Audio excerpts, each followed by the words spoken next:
नमस्कार दोस्तों, मैं विपुल राजपूत स्वागत करता हूं विपुल एजुकेशन चैनल पर आप सभी का। दोस्तों, कक्षा 12 की जो पॉलिटिकल साइंस की पहली बुक है समकालीन विश्व राजनीति, इसको हमने शुरू किया था और अध्याय नंबर 1 शीत युद्ध का दौर हमने शुरू किया था। हमने पहले इससे पहले हम इसका एक वीडियो अपलोड कर चुके हैं जिसमें हमने क्यूबा मिसाइल संकट के बारे में पढ़ा था। वो वीडियो आपने नहीं देखा तो आप वीडियो जाकर देख सकते हैं। इसके अंदर आज जो है हम शुरू करेंगे, दूसरा टॉपिक है शीत युद्ध क्या है, यानी शीत युद्ध क्या है। इस टॉपिक को हम आज शुरू कर रहे हैं। देखो, दूसरे विश्व युद्ध का अंत समकालीन विश्व राजनीति का एक महत्वपूर्ण पड़ाव है। यानी जब दूसरा विश्व युद्ध खत्म होता है तो समकालीन यानी उस समय की मतलब उस समय की जो विश्व राजनीति है उसका एक महत्वपूर्ण पड़ाव होता है। सन 1945 में मित्र राष्ट्रों और दूरी राष्ट्रों के बीच दूसरा विश्व युद्ध यानी 1939 से 1945 में समाप्त हो गया। यानी ये युद्ध किसके बीच में लड़ा गया था? मित्र राष्ट्रों और धुरी राष्ट्रों के बीच लड़ा गया था। अब देखते हैं कौन कौन थे मित्र राष्ट्र, धुरी राष्ट्र। और ये लड़ा गया था 1939 से 1945, लगभग 6-7 साल लड़ा गया था। अब देखो, मित्र राष्ट्रों की अगुवाई कर रहे थे अमेरिका। मित्र राष्ट्रों में कौन थे? अमेरिका, सोवियत संघ, ब्रिटेन और फ्रांस। ये सब क्या थे? मित्र राष्ट्र थे। और धुरी राष्ट्रों की अगुवाई कर रहे थे जर्मनी, इटली और जापान। ये धुरी राष्ट्र थे जर्मनी, इटली और जापान। यानी आपको याद होगा कि सुभाष चंद्र बोस जब ये जाते हैं यहाँ से जर्मनी और जापान पहुँचते थे, उस समय ये दूसरा विश्व युद्ध जो है शुरू था। ठीक है, इस विश्व युद्ध में लगभग सभी ताकतवर देश शामिल थे। यानी जितने भी विश्व के ताकतवर देश थे वो सब दूसरे विश्व युद्ध में शामिल थे। यह युद्ध यूरोप से बाहर के इलाकों में फैला, यानी यूरोप से बाहर भी फैला। इसका विस्तार दक्षिणी पूर्वी एशिया जैसे चीन, ब्रह्मा तथा भारत के पूर्वोत्तर के कुछ हिस्सों तक था। यानी क्योंकि यहाँ पर जब सुभाष चंद्र बोस जापान की सेना के साथ यहाँ पर रहता है तो इसका ये भारत भी इसके पूर्वोत्तर एशिया का युद्ध हिस्सा बन गए थे। इस युद्ध में बड़े पैमाने पर जनहानि और धनहानि हुई, यानी बहुत ज़्यादा लोग मारे गए और बहुत ज़्यादा पैसे भी बर्बाद हुए। 1914 से 1918 के बीच जो पहला विश्व युद्ध ने विश्व युद्ध हराया था, लेकिन दूसरा विश्व युद्ध उससे भी ज़्यादा भारी पड़ा था। यानी 14 से 18 के बीच में पहला विश्व युद्ध हुआ था और दूसरा विश्व युद्ध हुआ उससे भी भारी हुआ था। अब तक ठीक है, तीसरा विश्व युद्ध नहीं हुआ है, भगवान की कृपा है। दूसरे विश्व युद्ध की समाप्ति से ही शीत युद्ध की शुरुआत होती है। यानी जैसा ही दूसरा विश्व युद्ध समाप्त होता है, शीत युद्ध यानी कोल्ड वॉर शुरू हो जाती है। अगस्त 1945 में जो अमेरिका था, इसने जापान के 2 शहर हिरोशिमा और नागासाकी पर परमाणु बम गिराए, उसको पूरी तरह बर्बाद कर दिया और जापान को घुटने टेकने पड़े थे। इसके बाद दूसरा विश्व युद्ध जो है समाप्त हो जाता है, यानी खत्म हो जाता है। परमाणु बम गिराने के अमेरिकी फैसलों के आलोचकों का तर्क है कि अमेरिका इस बात को जानता था कि जापान आत्मसमर्पण करने वाला है। यानी परमाणु बम गिराने के अमेरिका फैसले के आलोचकों का तर्क क्या था कि अमेरिका ये बात जानता था कि जापान आत्मसमर्पण करने वाला है, ऐसे बम गिराना गैर जरूरी था। यानी उसको अमेरिका को पता था कि जापान आत्मसमर्पण करने वाला है, तो इसलिए बम गिराना जो है जरूरी नहीं था।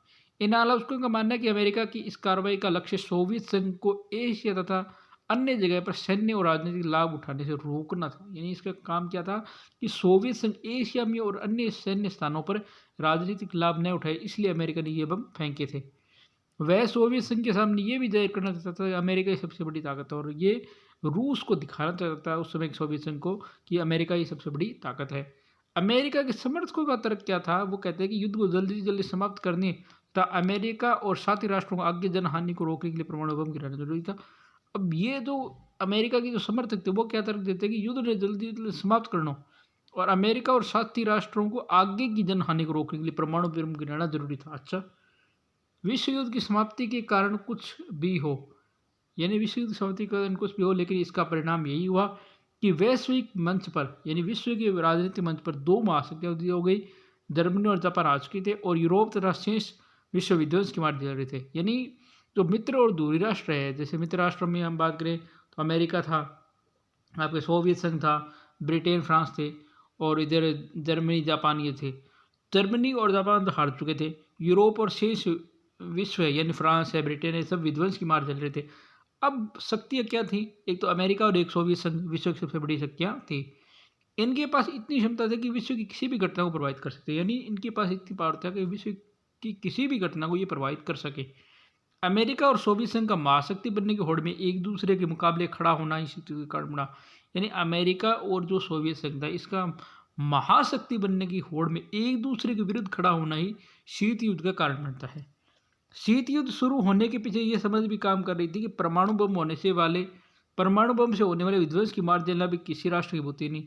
और शीत युद्ध से ये भी बात हो रही थी कि अगर परमाणु बम गिराया जाए तो उसकी विध्वंस की मार देना कोई भी राष्ट्र की बात बोते की बातें नहीं थी, यानी किसी की बस की बात नहीं थी।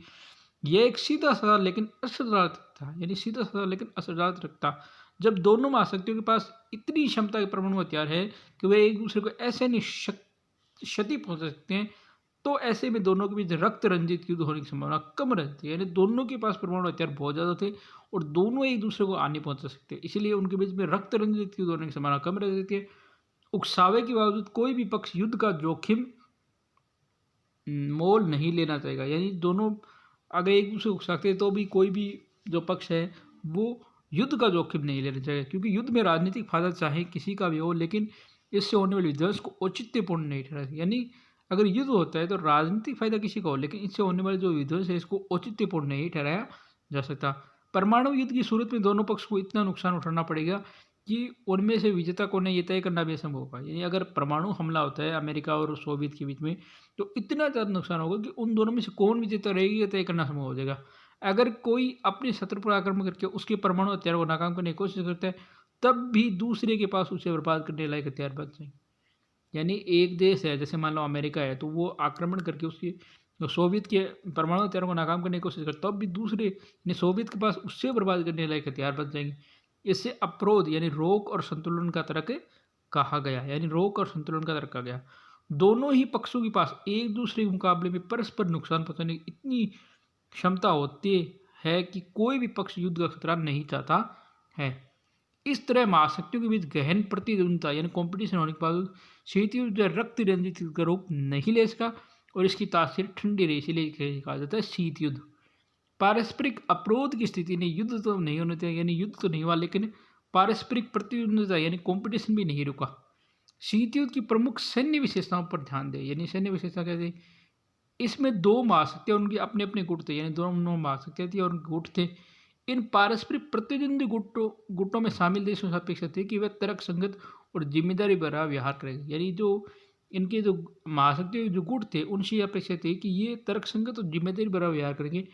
इन देशों को एक विशेष अर्थ में तर्क संगत और जिम्मेदारी भरा बर्ताव करना था। परस्पर विरोधी गुटों में शामिल देशों को समझना था कि आपस में ये जो युद्ध है ये जोखिम है, क्योंकि संभव है कि इसकी वजह से महाशक्तियों के बीच युद्ध हो जाए। जब दो महाशक्तियाँ उनकी अगुवाई वाले गुटों के बीच पारस्परिक अपरोध का संबंध हो तो युद्ध लड़ना भी दोनों के लिए ही विध्वंसक यानी खतरनाक साबित होगा। इस संदर्भ में जिम्मेदारी का मतलब था संयम से काम लेना, यानी इस संदर्भ में संयम से काम लेना। और तीसरे विश्व युद्ध का जो जोखिम था उससे बचना। शीत युद्ध ने समुची मनुष्य जाति पर मंडराते खतरे को जैसे जैसे संभाला था। यानी जो ये शीत युद्ध होता है इसने जैसे जैसे समझौते को संभाला था। तो आज हमने पढ़ा शीत युद्ध क्या था। अब अगले टॉपिक को हम नेक्स्ट क्लास में पढ़ेंगे। तो ये थी आज की क्लास। आपको क्लास कैसे लगी कमेंट करके जरूर बताना। वीडियो को लाइक करना, शेयर करना ना भूले। चैनल को आपने अभी तक सब्सक्राइब नहीं किया है, चैनल जरूर सब्सक्राइब करके बेल आइकन घंटी को प्रेस करें। धन्यवाद दोस्तों। जय हिंद, जय भारत।